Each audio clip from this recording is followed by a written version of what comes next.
புரிந்திருக்கிறார். நமது திருச்சபையிலும் இந்த ஒரு வாரம் நடத்துவதற்கு பேராயம் எங்களை அனுப்பியிருக்கிறது. அதற்காக இந்த காலை நாங்கள் குழுவாக இங்கே வந்தபோது அந்த போதுகிறவர்கள் அன்போடு எங்களை வரவேற்று இப்படியாக ஒரு வாய்ப்பை தந்து தேவநாமத்தை மகிமைப்படுத்தியிருக்கிறார்கள். அவர்களுக்கு எங்கள் உள்ளத்தின் ஆழத்திலிருந்து நன்றியை வாழ்த்துக்களை தெரிவித்துக் கொள்கிறோம். இந்த ஒரு வாரம் முழுவதும் நாங்கள் உங்களோடு இருப்போம். இன்று முதல் வருகிற ஞாயிறு வரைக்கும் இங்கே விடுமுறை வேளாண்மை பணியை நடத்துவதற்கு தேவன் துணை புரிவார். அனைத்து குடும்பத்தின் பிள்ளைகளும் இங்கே வந்து இந்த நல்ல ஒரு நிகழ்ச்சியிலே இந்த விடுமுறை வேளாண்மை பணியிலே பங்கு பெறுங்கள். குறிப்பாக கிறிஸ்துவின் நறுமணம் என்கிற தலைப்பிலே 7 நாட்களும் நாங்கள் நிறைய கதைகள், குறுநாடகங்கள், வேதத்திலிருந்து நல்ல தகவல்களை சொல்ல இருக்கிறோம். இந்த வாய்ப்பை பயன்படுத்தி அனைத்து பிள்ளைகளும் கிறிஸ்துவின் நறுமணம் வீசுகின்ற பிள்ளைகளாக எதிர்காலத்தில் ஜொலிக்கத்தக்க வகையிலே தயார்படுத்திக் கொள்ள உங்களை அன்போடு அழைக்கிறேன். அன்புக்குரியவர்களே, ஒரு துறவி ஒரு நாள் ஒரு ஆசிரமத்திலே அமர்ந்திருக்கிறார். அப்போது 3 உதவியாளர்கள், அந்த ஆசிரமத்திலே பணி செய்கிற உதவியாளர்கள் சொல்லுகிறார்கள், ஐயா, நாங்கள் 2 நாட்கள் வெளியூர் பயணமாக சென்று வருகிறோம், எங்களுக்கு அனுமதி தர வேண்டும் என்று கேட்கிறார். அப்போது அந்த துறவி கேட்கிறார், எதற்காக செல்கிறீர்கள் என்று சொல்லி. அவர் சொல்கிறார், அந்த 3 பேரும் சொல்கிறார்கள், நாங்கள் ஒரு புண்ணிய நதியை சொல்கிறார்கள், அந்த நதியிலே சென்று குளித்து வர வேண்டும். நாங்கள் அங்கே சென்று குளித்து வந்தால் எங்களுக்கு புண்ணியம் கிடைக்கும். எனவே 2 நாள் எங்களுக்கு அதற்கு அனுமதி தர வேண்டும் என்று சொல்லி கேட்கிறார்கள். அப்போது அந்த துறவி அதில் ஒருவரை அழைக்கிறார். இங்கே வாப்பா என்று சொல்லி அழைக்கிறார். அவர் அருகில் வந்தபோது அவரிடத்திலே சொல்கிறார், நீ சமையல் அறையில் சென்று ஒரு பாகற்காயை எடுத்து வா அப்படின்னு சொல்கிறார். அப்போ அந்த உதவியாளர் சென்று அந்த சமையல் அறையில இருந்த ஒரு பாகற்காயை எடுத்துக்கொண்டு வருகிறார்.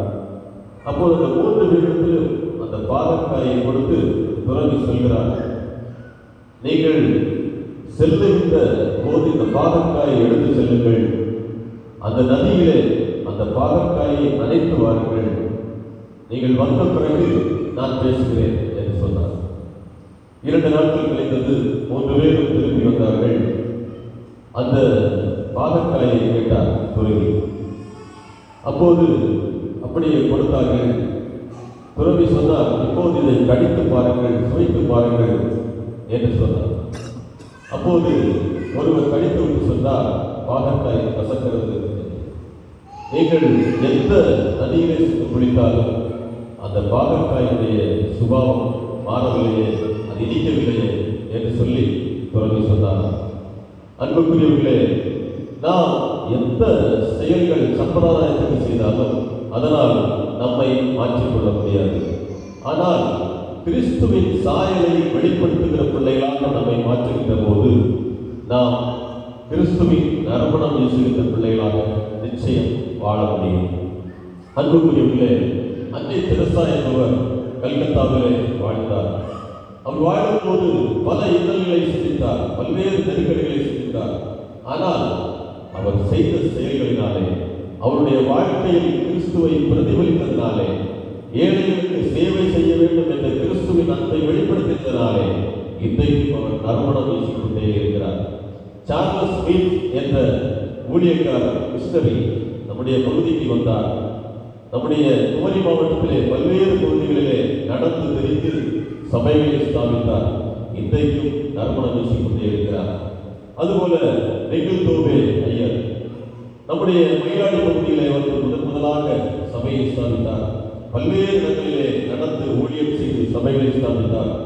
இன்றைக்கும் தன்னுடைய செயல்களினாலே, கிறிஸ்துவுக்காக வாழ்ந்ததினாலே, கிறிஸ்துவின் அன்பை வெளிப்படுத்தினதினாலே இன்றைக்கும் அவர் நறுமணம் வீசிக்கொண்டே இருக்கிறார். அன்புக்குரியவர்களே, நாம் கிறிஸ்துவை நமக்குள் அணிந்து கொள்ளும் போது, கிறிஸ்துவை நாம் உட்கொள்ளுகின்ற போது நிச்சயம் நறுமணம் வீசுகின்ற பிள்ளைகளாக இந்த உலகத்திலே வாழ முடியும். ஒரு ஊரில் ஒரு பழமொழி சொல்வார்கள், பூவோடு சேர்ந்த நாரும் மனம் வரும் என்று சொல்வார்கள் இல்லையா? நாருக்கு உண்மையிலே மனம் உண்டா? இல்லை, நாருக்கு மனம் இல்லை, ஆனால் பூவுக்கு மனம் உண்டு. நாம் கிறிஸ்து என்கிற பூவோடு இணையும் போது நாம் நாராக இருக்கிறோம். கிறிஸ்து என்கிற பூ நமக்குள் வரும்போது, நம்மோடு இணைக்கப்படும் போது நிச்சயமாக நாம் நறுமணம் வீச முடியும் என்பதிலே எந்த சந்தேகமும் வேண்டாம். அன்புக்குரியவர்களே, கிறிஸ்துவில் நறுமணம் வீசுகின்ற பிள்ளைகளாக நாம் வாழ வேண்டும் என்று சொன்னால் எந்தெந்த காரியங்களை கடைபிடிக்க வேண்டும் என்று சொல்லி சுருக்கமாக 3 காரியங்களை மட்டும் உங்களோடு பகிர்ந்து கொள்ள ஆசைப்படுகிறேன். முதலாக நாம் நம்மை அறிந்து கொள்பவர்களாக மாற வேண்டும். நாம் நம்மை அறிந்து கொள்பவர்களாக மாற வேண்டும்.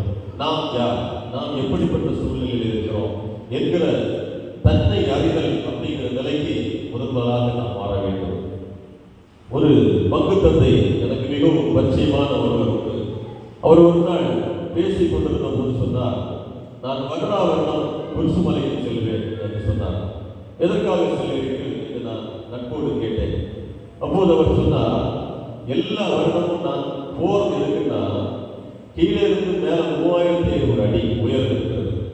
இந்த 3500 அடியும் நான் ஏறி இறங்கிவிட்டேன் என்று சொன்னால் நான் உடல்நிலையிலே பத்திரமாக இருக்கிறேன் என்று அர்த்தம். என்னுடைய பாடி செக்கப் வருஷத்துக்கு ஒரு முறை என்னுடைய பாடி செக்கப்புக்காக நான் அதை பயன்படுத்துகிறேன் என்று சொன்னார். அது ஒரு ஆன்மீக பயணம் என்று அவர்கள் எடுத்துக்கொண்டாலும் அதிலே ஒரு நன்மை இருக்கிறது, அதாவது ஒரு பாடி செக்கப். அதுபோல நம்முடைய பகுதியில் கூட நிறைய பேர் மாசம் பாடி செக்கப் பண்றவங்க, வருஷத்துக்கு ஒரு பாடி செக்கப் பண்றவங்க நிறைய பேர் இருக்கோம் இல்லையா?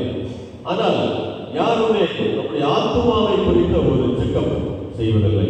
உடலை செக்கப் செய்கிறோம், ஆனால் ஆத்மாவை செக்கப் செய்வதிலே நாம் தவறிவிடுகிறோம். கிறிஸ்து என்பது நம்முடைய ஆத்மாவிலே வெளிப்படுகிற ஒரு தன்மை. அந்த கிறிஸ்துவை வெளிப்படுத்துகிற பிள்ளைகளாக நாம் மாற வேண்டும் என்று சொன்னால் முதலாக நாம் செய்ய வேண்டியது நமக்குள் இருக்கிற ஆத்மாவை நாம் செக்கப் செய்ய வேண்டும். நம்முடைய ஆத்மா எப்படிப்பட்டதாக இருக்கிறது என்பதை குறித்த ஒரு செக்கப் அடிக்கடி நமக்கு தேவைப்படுகிறது. நாம் வாசிக்க கேட்ட வேத நூலிலே அப்போஸ்தலர் 9ஆம் அதிகாரம் 1 முதல் 6 வரை உள்ள வசனத்திலே ஒருவர் தன்னைத்தான் அறிந்து கொண்ட ஒரு நிகழ்வை நாம் காண்கிறோம். சவுல் என்கிற ஒரு மனிதன் எப்படிப்பட்டவராக வாழ்ந்தார்? கிறிஸ்தவர்களை துன்புறுத்துகிற மனிதனாக வாழ்ந்தார். கிறிஸ்துவை பற்றி யார் சொன்னாலும், கிறிஸ்துவின் வேதத்தை யார் கொண்டு நடந்தாலும் அவர்களை அடிப்பார், அவர்களை கொலை செய்ய கூட தயங்க மாட்டார். அப்படிப்பட்ட ஒரு மனிதராக வாழ்ந்து வந்தார் சவுல். இந்த சவுல் ஒரு நாள் தமஸ்கு பட்டணத்துக்கு வீதி வழியாக நடந்து சென்று கொண்டிருந்த போது அங்கே அவருக்கு ஒரு தரிசனம் கிடைக்கிறது. அவரை சுற்றி ஒரு ஒளி பிரகாசிக்கிறது. நாம் வாசிக்கின்ற பகுதியிலே தெளிவாக சம்பவம் அங்கே சொல்லப்பட்டிருக்கிறது. அதாவது ஒரு ஒளி அவரை சுற்றி வந்தபோது அவர் திகைத்து போனார். அந்த 5ஆம் வசனத்திலே சொல்லப்பட்டிருக்கிறது, அவர் நடுங்கினார். நடுங்கி என்ன சொன்னார்? நீர் யார் அப்படின்னு சொல்லி இந்த ஒளியை பற்றி ஒரு பயத்தோடு நடுங்கி கேட்கிறார். அப்போது அவர் சொல்லுகிறார், நீ துன்பப்படுத்துகிற கிறிஸ்து நானே என்று சொல்லி அந்த ஒளி அவரோடு பேசுகிறது. நீ துன்பப்படுத்துகிற கிறிஸ்து நானே அப்படின்னு சொல்லி அந்த ஒளி சொல்லுகிறது. அன்புக்குரியவர்களே, இந்த இடத்துல நாம் யோசிக்க வேண்டிய ஒரு விஷயம், நாம் இயேசுவை துன்பப்படுத்துகிறோமா? நாம் எந்தெந்த விஷயங்களிலே இயேசுவை இன்னும் துன்பப்படுத்திக் கொண்டே இருக்கிறோம்? இயேசுவை நாம் வெளிக்காட்டவில்லை என்று சொன்னால், இயேசுவை நாம் நறுமணம் வீசுகின்ற ஒரு வாழ்க்கை வாழவில்லை என்று சொன்னால் நாம் இயேசு கிறிஸ்துவை துன்பப்படுத்துகிறோம் என்று அர்த்தம். அதைத்தான் இந்த பகுதியிலே இயேசு சவுலோடு அன்று சொன்னார், இன்றைக்கு நம்மோடு சொல்கிறார். நாம் இயேசு என்ன சொல்லுகிறார்? நீங்கள் நன்மை செய்யுங்கள். நாம் ஏசாயா 1ஆம் அதிகாரத்திலே 15 முதல் 19 வரை உள்ள வசனங்களை படிக்கும் போது அதில் நிறைய காரியங்கள் சொல்லியிருக்கிறார். நன்மை செய்ய படியுங்கள், தீங்கு செய்ய முற்படாதீர்கள் அப்படின்னு சொல்லி நம் கிறிஸ்தவர்களாக வாழ வேண்டும் என்று சொன்னால் எப்படி வாழ வேண்டும் என்று சொல்லி ஒரு ஒரு ஒரு ஃபார்முலா நமக்கு சொல்லி தந்திருக்கிறார். அந்த ஃபார்முலாவை எல்லாம் நாம் பின்பற்றவில்லை என்று சொன்னால் நாம் கிறிஸ்துவை துன்பப்படுத்துகிற பிள்ளைகளாக வாழ்கிறோம் என்று அர்த்தம். நம்மை பார்த்து இதை ஆண்டவர் கேட்கிறார், நீ என்னை துன்பப்படுத்துகிறாய் என்று சொல்லி ஆண்டவர் சொல்கிறார். அன்புக்குரியவர்களே, அந்த சவுல் அன்றைக்கு அந்த சம்பவத்திலே தன்னைத்தான் அறிந்து கொள்கிறார். தமஸ்கு வீதியிலே தன்னை சுற்றி ஒரு ஒளி வந்த போது அவர் தன்னைத்தானே அறிந்து கொள்கிறார், நடுங்குகிறார். அதற்கு பிறகு அவர் என்ன செய்கிறார்? நான் என்ன செய்ய வேண்டும் ஆண்டவரே அப்படின்னு சொல்லி கேட்கிறார். அன்புக்குரியவர்களே, நாம் தன்னை அறியும் போது, நம்மை குறித்து அறியும் போது நடுக்கத்துடன் ஆண்டவரிடத்திலே கேட்க வேண்டும். ஆண்டவரே, நான் என்ன செய்ய சித்தமாகிறீரப்பா, நான் என்ன செய்ய வேண்டும், என்ன செய்ய வேண்டும் என்று சொல்லி நாம் அவரிடத்திலே ஜெபிக்கும் போது ஆண்டவர் நமக்கு சொல்லுவார், நீ போ, உனக்கு அந்த வழியை காட்டுவேன் என்று சொல்லி 6வது வசனத்திலே சொல்லி இருக்கிற சவுலுக்கு சொன்ன அந்த வார்த்தையை தான் ஆண்டவர் இன்றைக்கு நம்மோடு பேசுவதாக இருக்கிறார். அன்புக்குரியவர்களே, சவுல் தன்னைத்தான் அறிந்தவுடனே பவுல் என்று பெயரை மாற்றுகிறார். பவுல் எப்பேற்பட்ட பிரசங்கியாக பிற்காலத்திலே வாழ்ந்தார் என்பது வரலாற்றிலே மிகப்பெரிய அளவிலே பேசப்படுகிறது. அன்புக்குரியவர்களே, இயேசுவின் 11 சீடர்கள் 11 நாடுகளிலே பிரசங்கத்துக்காக சென்றார்கள். ஆனால் அவர்களுக்கு நிகராக இல்லை என்று சொன்னால் அவர்களுக்கு ஒருபடி மேலே அப்போஸ்தலராகிய பவுல் பல்வேறு நாடுகளுக்கு சென்று திருச்சபைகளை ஸ்தாபித்து இன்றும் நறுமணம் வீசிக்கொண்டே இருக்கிறார். அவர் தன்னைத்தானே அறிந்ததினாலே, தன்னை உணர்ந்ததினாலே இன்றும் நறுமணம் வீசுகின்ற ஒரு பெரிய ஊழியக்காரராக பவுல் பிரகாசித்துக் கொண்டிருக்கிறார். அன்புக்குரியவர்களே, நாம் நம்மை அறிபவர்களாக, நம்மை உணர்பவர்களாக, ஆத்துமாவை செக்கப் செய்கிறவர்களாக இன்றைக்கு ஆண்டவரிடத்தில் ஒப்புக் கொடுக்கும்படி அழைக்கப்படுகிறோம். இரண்டாவதாக, இயேசுவை குறித்த அறிவு வேண்டும். இயேசுவை அறிய வேண்டும். அன்புக்குரியவர்களே, உலக பிரகாரமாக நாம் பல்வேறு நிலைகளிலே அறிவாளிகளாக இருக்கிறோம். நான் பல நிலைகளிலே பள்ளிக்கூடங்களிலே செல்லும் போது பிள்ளைகள் 1330 குறள்களை சொல்லுகிற பிள்ளைகளை எனக்கு தெரியும். நிறைய பிள்ளைகள் இருக்கிறார்கள். 1330 குறள்களையும் வரிசையாக சொல்வார்கள்.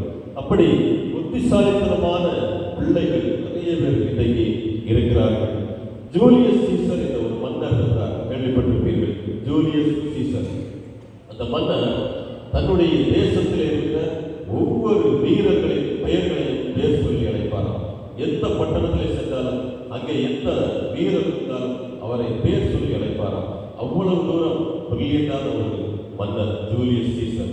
அதுபோல நம்முடைய தமிழ்நாட்டிலே முதலமைச்சராக காமராஜர் என்று ஒருவர் இருந்தார். நாம் கேள்விப்பட்டிருக்கிறோம் இல்லையா? பார்த்தவங்க யாராவது தான் இல்லை இல்லையா? நம்முடைய முற்காலத்திலே ஒரு 50 ஆண்டுகளுக்கு முன்பு 1953 இருந்து ஒரு 30 ஆண்டுகள் நம்முடைய தமிழ்நாட்டிலே முதலமைச்சராக இருந்தார்கள். அவர்கள் தமிழ்நாட்டின் எந்த மாவட்டத்திலே, எந்த கிராமங்களிலே எந்த குளம் இருக்கிறது, எங்கு சானல் பாய்கிறது, எந்த பகுதியிலே மேடு, எந்த பகுதியில் பள்ளம் என்பதை குறித்த ஒரு தெளிவான அறிவு, அதாவது தமிழ்நாட்டின் வரைபடத்தை மனதிலே வைத்திருந்த ஒரு மாபெரும் தலைவர் அவர்.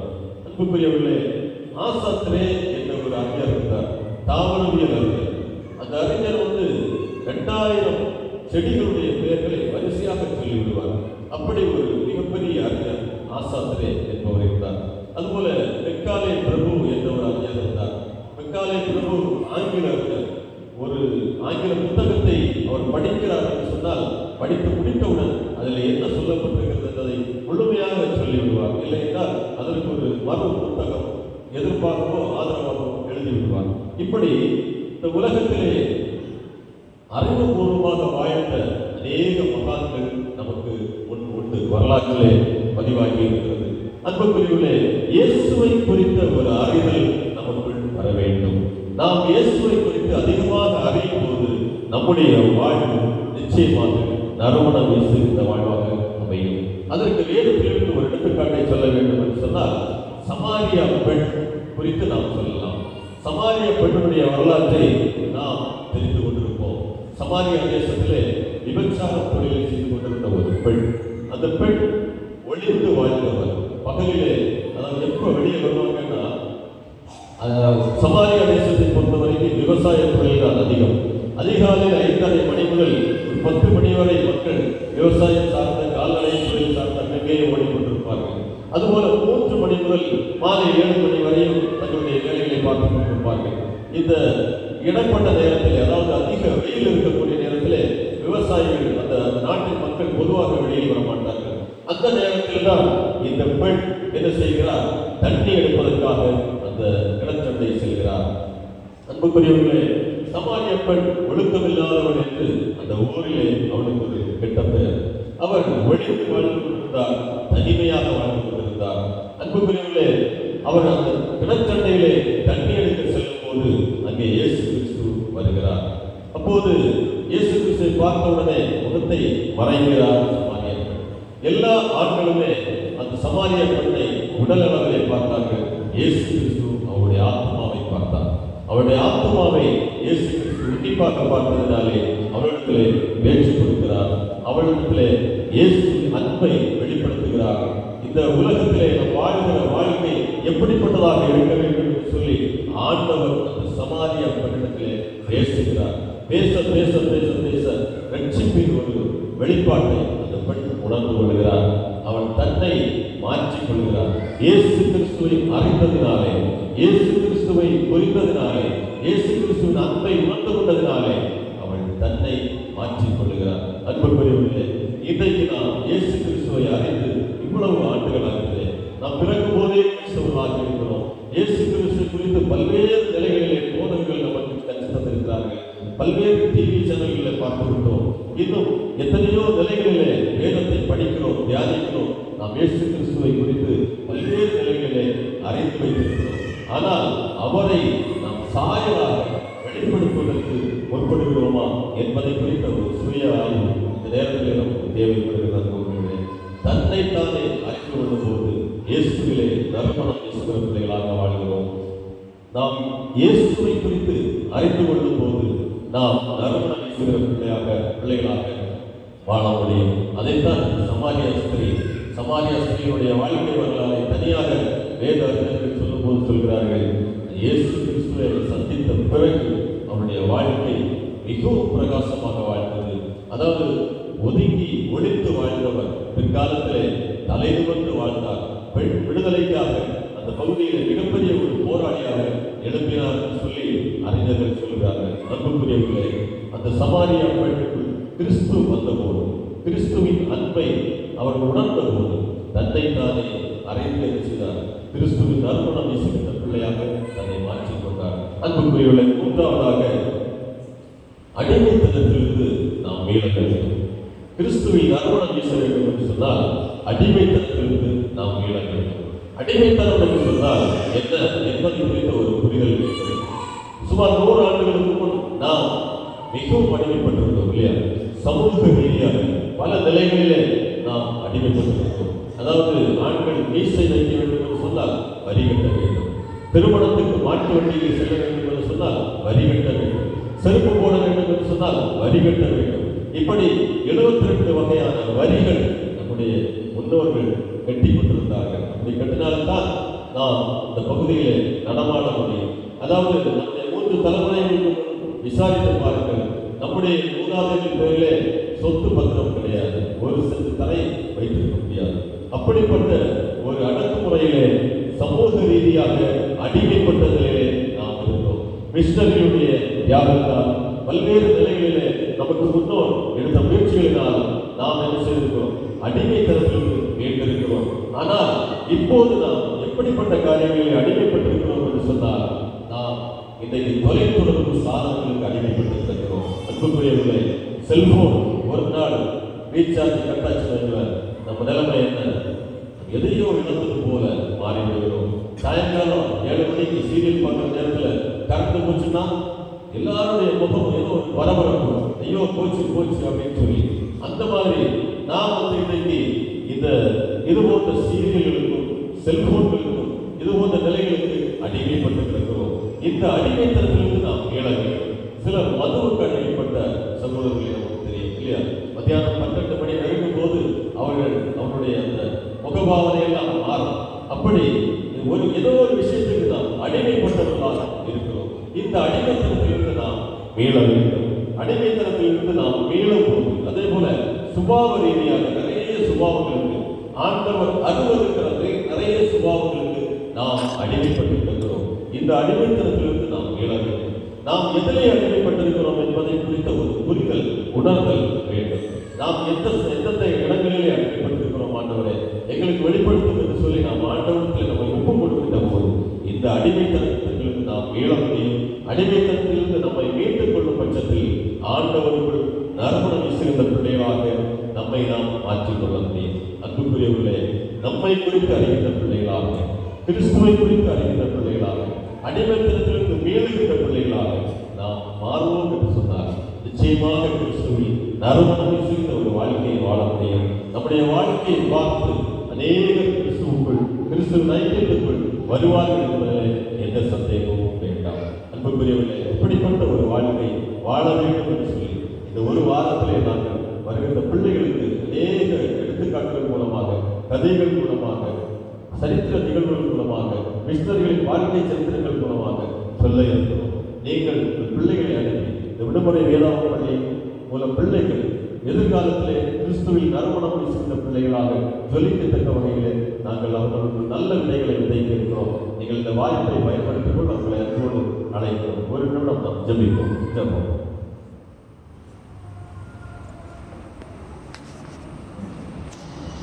நல்ல ஆண்டவரே, நீரோடு துதிக்கிறோம். பாசம் ஆண்டவரே, நாங்கள் சில காரியங்களை கேட்போம் ஆண்டவரே.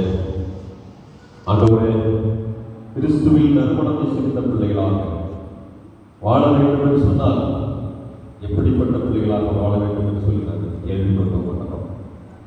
ஆண்டவரே, நாங்கள் எங்களை ஒரு நிமிடம் ஆராய்கிறோம் அப்பா. எங்களை குறித்து நாங்கள் சிந்திக்கிற வகையில், உண்மை குறித்து நாங்கள் சிந்திக்கிற வகையில் ஆண்டவரே, நாங்கள் எந்தெந்த வகையிலே அடிமைப்பட்டு கிடக்கிறோம் என்பதை உணர்கின்ற வகையிலே எங்கள் மனக்கண்களை, எங்கள் அகக்கண்களை திறக்க வேண்டுமாய் எங்களுடைய சமூகங்களே ஒப்புக் கொடுக்கிறோம் அப்பா. நீரே பொறுப்படுத்திக் கொள்ளும், வழி